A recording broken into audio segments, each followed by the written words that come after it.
iyadoo ay maanta ku beegan tahay maalintii koobaad ee isku soo baxyada xisbiga mucaaridka UCID ayaa waxa ay musharaxiinta kala duwan ee xisbiga UCID xafiisyadii ay ka furteen gudaha magaalada Boorama ku muujinayeen cududooda taageero ayaa Axmed Khayre waxa uu ka mid yahay musharaxiinta golaha deegaanka ee xisbiga mucaaridka UCID kuwa ugu saameynta badan wuxuuna maanta xafiiskiisa magaalada Boorama ku soo bandhigay cududiisa taageero iyaga oo taageerayaal tiro badan maanta iskugu yimaadeen xafiiska musharaxa ayaa waxa musharaxa iyo mas'uuliyiinta xisbiga mucaaridka UCID soo dhaweyn ballaaran oo horey loo arag loogu sameeyay afaafka hore ee xafiiska musharax Axmed Khayre maanta waa maalin weyn waa maalin musharaxeena Axmed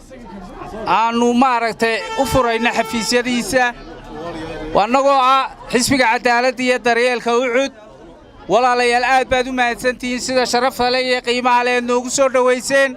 xafiiskan musharaxa Axmed Khayre Maxamuud aad iyo aad baad u mahadsantihiin taageerayaasha Axmed Khayre Maxamuud waxaanu leenahay walaalayaal maalinta 31 May waa maalintii codka lagu ridayay walaalayaal fartiina waxaad ugu hiilisaan Axmed Khayre iyo xisbiga UCID labadaba runtii dadweynaha sharafta leh